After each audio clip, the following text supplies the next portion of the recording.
Selamat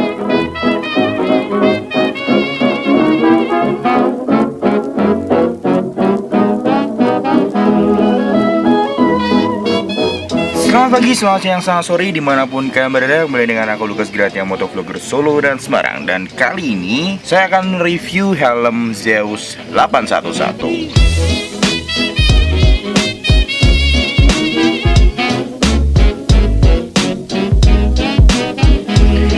Oh ya, by the way, kenapa aku nggak nunjukin muka? Karena aku pengen lebih fokus di helm ini aja, jangan di muka saya, karena muka saya lagi jelek. Oke, sebenarnya itu aku udah pernah tag tentang Zeus 811, cuman datanya tuh semua ke format di laptopku. Kalau kalian ngikuti Instagramku di @lukasgratia, semua ke format dan aku harus tag ulang reviewnya Zeus 811. Aku bakal ulangin lagi. Dan kali ini aku lagi ada di loteng rumah, karena kalau syuting di kamar atau mungkin di ruang tamu itu agak berisik karena dekat dengan bengkel. Buat yang belum nonton videonya unboxing, silahkan lihat di sini. Karena di situ aku udah jelasin kalau kita tuh pembelian Zeus 811 kita dapat clear visor, terus ada dark visor, dan aku juga make iridium gold visor. Oke, sebenarnya Zeus 811 ini adalah helm entry level, dan kalau bisa dibilang secara spesifikasinya mungkin nggak terlalu menarik ya. Cuman yang menarik ini entry level ini dengan single visor, kita tuh dapat fitur yang hampir sama seperti high end. Jadi seperti helm-helm mahal lah. Kalau di Zeus 811 ini memang ada beberapa kelemahan yang kita akan bahas nanti. Tapi yang jelas 811 ini itu tuh nggak ecek-ecek lah soal spesifikasinya. Dia tuh sudah bersertifikasi ECE, CNS, JIS, NBR, dan SNI yang pasti. Memproduksi helm ini itu tuh tujuannya mengubah mindset orang-orang tuh bahwa helm entry level atau helm murah selalu low spec dan low standard. Tapi di helm ini tidak. Oke, mungkin kita langsung bahas mulai satu persatu. Jadi tadi ini ada, wah ini, well, hai, mukaku di situ. Aku sama liatin layar ya. Nih, aku liatin layar nih. Oke, kita akan membahas dari kelemahan helm ini sendiri aja ya. Helm ini sebenarnya kalau kalian tahu itu biasanya helm-helm mahal. Mungkin kalau kalian bisa bilang mahal itu dia tuh spesifikasinya sudah memakai double dairing.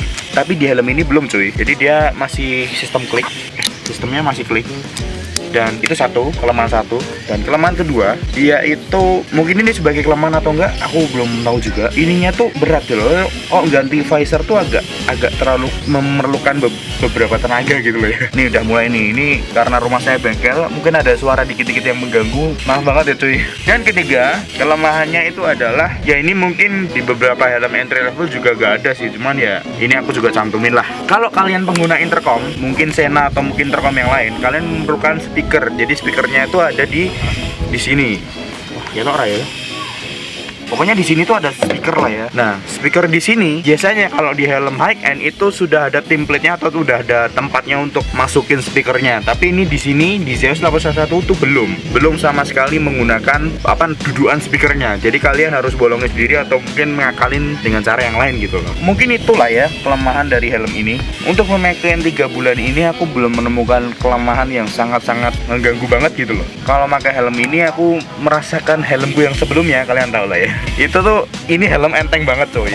Jadi aku Solo, Semarang Solo tuh pakai helm ini tuh udah lebih dari cukup lah. Dan ngomongin juga tentang tadi belum double dairing, masih klik, menurutku tuh cukup lah. Karena memang gimana ya, kalau misalkan di helm ini tuh mangsa pasarnya sih menurut aku adalah orang yang pakai harian dan harian yang touring gitu loh. Jadi kalau misalkan untuk copot pakai itu mungkin ya terlalu rempong kalau menggunakan klik gitu loh. Biasanya aku gitu sih, karena jujur aja aku belum pernah pakai helm yang double dairing. Kita ngomongin kelebihan dari helm ini. Tadi sudah, yang pertama itu enteng banget. Ya nggak banget sih, ya sekelas entry level not bad lah. Terus by the way, kalau misalkan kalian pengen lebih ganteng, ini kasih spoiler nih, keren juga nih.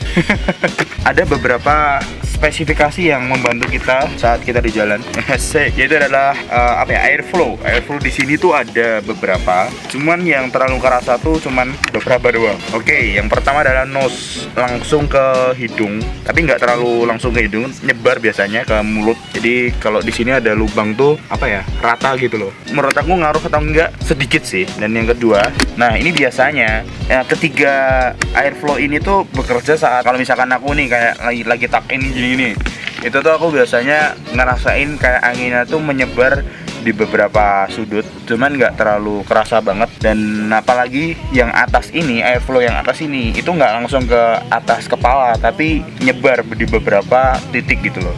Kalau misalkan udah helm high end gitu baru kerasa gitu loh. Kalau dibuka dikit langsung silir gitu. Tapi kalau helm ini menurutku belum sih. Untuk masalah intercom, ini menarik juga untuk dibahas. Kalau mau dibahas komen di bawah ya, karena aku juga mau jelasin ini dudukannya gimana. Oke, setelah kita membahas secara keseluruhan helm ini, kita bahas tentang penggantian visor yang menurut aku sih terlalu agak lumayan mengeluarkan effort ya. Ini sebenarnya aku nggak kencengin. Kalau kencengin itu biasanya garis yang ini itu tuh pas di sekujur helm ini gitu loh. Kita putar ke kiri untuk melepas, kalau putar ke kanan untuk mengencangkan. Nah, kalau misalkan kalian dalam helm tertutup seperti ini, kalian buka dikit, set.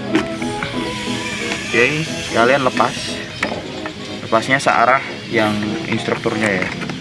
Nah, kalian lepas kayak gini. Biasanya kalau misalkan kalian nggak terlalu kuat, itu tuh biasanya pakai kain coy. Nah, seperti ini. Begitu juga dengan kanan. Oke, udah copot. Nah, kalau misalkan sudah kecopot semua, kita tarik seperti ini. Jadi tariknya tuh pol ini. Nah, ini dia kecopot sendiri. Nah, oke, kalau kalian masangnya cukup dengan, by the way ini belum aku lepas ya, ini masih perawan ting-ting ya. Ini seperti ini. Kalian pasin ya antara kanan dan kiri. Oke, kalau kalian udah pasin kanan dan kiri, langsung dimasukin. Oke, terus knopnya ini dipasang. Setelah itu kalian kencengin searah instrukturnya. Ini maksudnya instruktur gitu. Nah, ini udah kenceng nih. Kalau udah miring kayak gini udah kenceng. Nah, karena ini berhubung dengan visor baru, kita akan menikmati sesuatu yang jarang dinikmati, yaitu dalam melepas apa namanya, glow apa jadinya, plastik ya, apa karetnya ini. Waduh, enak banget ini. Tuh, kita plus pelan-pelan. Wow, yeah, asik. Oke, jadi seperti ini kalau misalkan Zeus 811 Black Dove dipasang dark visor. By the way, kalau mau misalkan kalian mau nyuci helm ini nggak terlalu rempong juga loh. Kalian coba lepas gini, itu mudah banget, nggak rempong juga. Jadi kalau kalian cuma sistemnya kayak crack lockdown gitu loh. Jadi kalian bisa bilas apa namanya, busanya ini, kalian bisa cuci. Cukup simpel sih untuk nyuci helm ini. Oh ya, by the way, aku juga akan kasih tahu untuk visor yang ini, itu tuh kalau dibuat malam itu kelihatan dikit kalau pencahayaannya cukup. Nah, kalian bisa lihat kalau siang tuh seperti ini. Tuh, kelihatan banget ya. Ya kurang lebih seperti ini kalau siang. Kalau malam tuh ya juga seperti ini, cuman dengan pencahayaan cukup. Kalau nggak cukup nggak terlalu kelihatan. Jadi kalau visor yang seperti ini tuh bukannya terus langsung hitam gitu ya, enggak, cuman penglihatannya mengurangi silau gitu loh ya. Oh ya, by the way, kalau pakai helm ini ada juga pertanyaan dari beberapa orang kalau helm ini dipakai tuh berisik atau enggak. Karena kan kalau misalkan dibuka ini kan masih ada beberapa space untuk angin masuk. Kedepannya tuh ya cukup lah, nggak terlalu kedap banget. Kadang masih ada kayak suara bising dikit, turbulensi di bagian kuping itu masih ada tonjolan-tonjolan kayak dudukan visor ini loh. Jadi menurut aku masih bisa masuk angin masuk dan memberikan suara bising dikit, tapi nggak terlalu ngaruh banget, nggak terlalu parah lah. Kalau misalkan kalian pakai intercom sih menurut aku udah nggak kedengeran ya, karena telinga kalian apa ya langsung ketemu speakernya gitu loh, jadi nggak terlalu ngaruh. Kalau misalkan nggak pakai intercom, jadi kalian akan mendengarkan suara bising dikit-dikit gitu loh, tapi nggak terlalu parah, jangan takut. Oke, mungkin segitu aja dari aku, Lukas Gratia. Helm ini adalah helm yang menurut aku cukup untuk harian touring. Yoi. Kalau kalian ada pertanyaan, monggo tanya di bawah atau DM di Instagramnya @lukasgratia. Bang, belinya di mana? Nah, kalau misalkan kalian di Solo, itu kalian ke Zeus Solo. Kalau kalian di Semarang, Zeus Citra Grand Semarang. Oke, nanti aku cantumin linknya juga di deskripsi. Oke, mungkin segitu aja dari aku, Lukas Gratia. Thanks for watching and bye-bye. Thank you, Zeus Citra Grand Semarang.